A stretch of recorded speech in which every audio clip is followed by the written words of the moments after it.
సరే, ఇక అశ్విని కుమార్ ఉపాధ్యాయ గారి దగ్గరకు వస్తాను. అశ్విని ఉపాధ్యాయ గారు, మీరు 25 అక్టోబర్ 2020న attorney general of India KK Venugopal గారికి ఒక లెటర్ రాశారు. ఆయన 6/10/20న జగన్మోహన్ రెడ్డి గారు రాసిన లేఖని ప్రెస్ అడ్వైజర్ అజయ్ కల్లాం గారు, press adviser 10/10/20న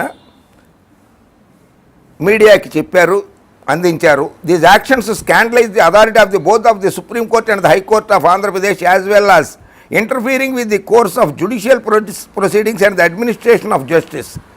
Even worse, if this kind of precedent were allowed, political leaders would start making reckless allegations against judges who do not decide cases in their favor, and this trend would soon spell the death knell of an independent judiciary. అబ్బబ్బబ్బబ్బబ్బా, ఎంత బాగా చెప్పారండి మీరు ఉపాధ్యాయ గారు. Your kind consent under section 15(1)(b) of the Contempt of Courts Act 1971 read with rule 3 of the rules to regulate proceedings for contempt of the Supreme Court 1975 to initiate criminal contempt against Sri Y.S. Jagannath Reddy, Chief Minister of Andhra Pradesh, and Sri Ajay Kallam, press advisor of the government of Andhra Pradesh. Press advisor of the Andhra Pradesh government. Okay. 15 section 15(1)(b) contempt of the court act ప్రకారంగా అనుమతి ఇవ్వండి అన్నారు అని అడిగారు మీరు. Justice NV Ramana has been influencing the sittings of the High Court including the roster of a few honourable judges and instances of how matters imparted to Telugu Desam party have been allocated to a honourable few judges are enclosed in the annexures along with the copies of the orders passed in the few matters. The above clearly demonstrates the nexus of Sri Justice N.V. Ramana, TDP and few honorable judges of the High Court. The latest being the orders passed by the Honorable Chief Justice Justice Maheshwari in writ petition number 16468 of 2020 filed by Sri Dammalipati Srinivas can lead to no other inference.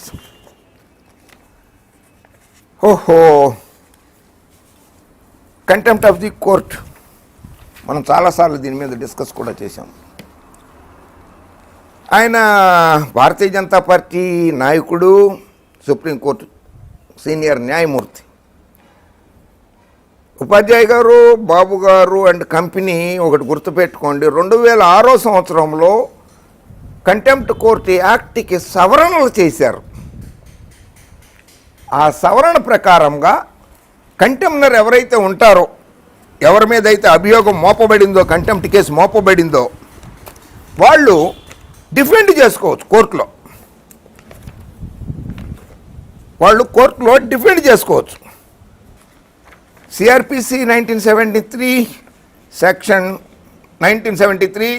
273 of in the criminal procedure code 1973, evidence to be taken in presence of accused except as otherwise expressly provided, all evidence taken in the course of the trial or other proceedings shall be taken in the presence of the accused or when his personal attendance is dispensed with in the presence of his pleader, lawyer.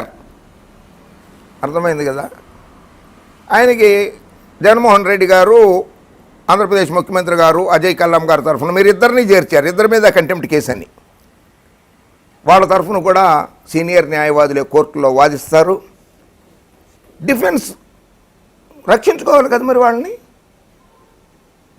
చేస్తారు. In this matter నేను question అడుగుతాను. ఏ democracy నా ప్రజాస్వామ్యం ఇది? Judges judging the judges, judging the judges. నేరారోపణ చేయబడిన వ్యక్తి judge. ఆయన సుప్రీంకోర్టు జడ్జి అయి ఉండొచ్చు, హైకోర్టు జడ్జి అయి ఉండొచ్చు.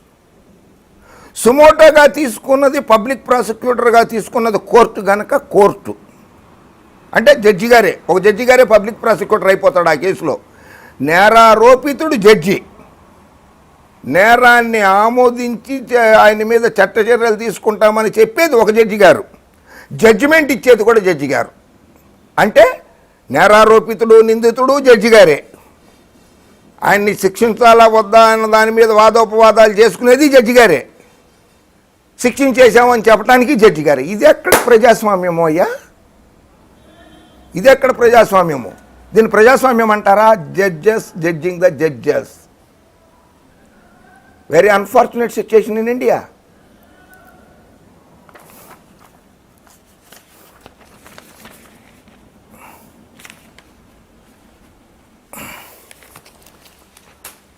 మరొక విషయం మర్చిపోతున్నారు. మోడీ గారు, షా గారు చిన్న వ్యక్తులు కారు. ఒక ఆయన భారతదేశానికి ప్రధానమంత్రి, ఒక ఆయన హోంమంత్రి గారు. ఇక్కడ క్లియర్ కట్గా ఒక విషయాన్ని అందరూ మర్చిపోతున్నారు. అక్టోబర్ 5, 2020న వైఎస్ జగన్మోహన్ రెడ్డి గారు భారతదేశ ప్రధానమంత్రి నరేంద్ర మోడీ గారిని 55 నిమిషాల సేపు కలిసి మాట్లాడారు. ప్రధానమంత్రి గారి దృష్టికి తీసుకెళ్లకుండానే ఇంత పెద్ద లేఖ రాయడము సుప్రీంకోర్టు చీఫ్ జస్టిస్ గారికి జరిగే సంభవమేనా? ప్రధానమంత్రి గారి దృష్టికి వెళ్ళింది, హోంమంత్రి గారి దృష్టికి వెళ్ళిందని నేను భావిస్తున్నాను. ఇప్పుడు ఎలా ఉందంటే పరిస్థితి, నరేంద్ర మోడీ గారు కృష్ణుడిలాగాను, జగన్మోహన్ రెడ్డి గారు అర్జునుడిలాగాను, నేను రథం నడుపుతాను నువ్వు బాణాలు వేసేసే అని చెప్పినట్లుగా ఉంది కదా ఇక్కడ. సో ఇప్పుడు ఇక్కడికి వస్తే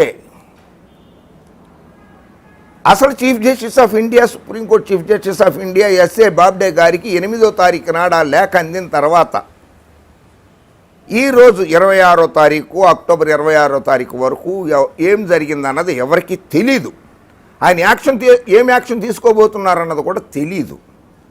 ఆయనకు కూడా సమయం కావాలి. కోర్టుల్లో చాలా కేసులు పెండింగ్ ఉన్నాయి. భారతదేశంలో 3,62,00,000 కేసులు పెండింగ్లో ఉన్నాయి. భారతదేశంలో న్యాయ వ్యవస్థలో సుప్రీంకోర్టులోనే దాదాపు 74,000 కేసులు పెండింగ్లో ఉన్నాయి సుప్రీంకోర్టు ఆఫ్ ఇండియాలో. మరి అన్ని కేసులు ఒత్తిడి ఉంటుంది, తీర్పులు చెప్పాల్సిన ఒత్తిడి ఉంటుంది. ఈ లేఖ మీద సావధానంగా తీసుకుంటారు ఎస్ఏ బాబ్డే గారు. తొందర ఎందుకు?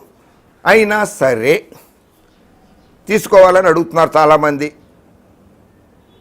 భారతదేశ న్యాయ వ్యవస్థలో మొట్టమొదటిసారిగా దేశవ్యాప్తంగా బార్ కౌన్సిల్ ఆఫ్ ఇండియాతో సహా, bar council of India, supreme court bar అసోసియేషన్తో సహా 28 రాష్ట్రాల బార్ అసోసియేషన్లు 2 వర్గాలుగా చీరిపోయే పరిస్థితి వచ్చేసింది ఈరోజు నాడు.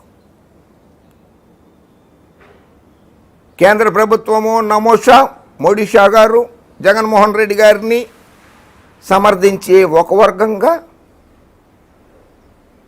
అలా కాదు న్యాయ వ్యవస్థలో అవినీతి ఉన్నా సరే దాన్ని పరిరక్షిద్దాము, మనకు అనుకూలంగా తీర్పులు చెప్పించుకుందాం అనేటువంటి కొంతమంది న్యాయవాదులను ఒక రకంగాను విడిపోయారు. ఇది ఇంకా పూర్తిగా విడిపోతే అప్పుడు ఎస్ఏ బాబ్డే గారు తనని ఏం చేయాలన్నది ఆలోచిస్తారు.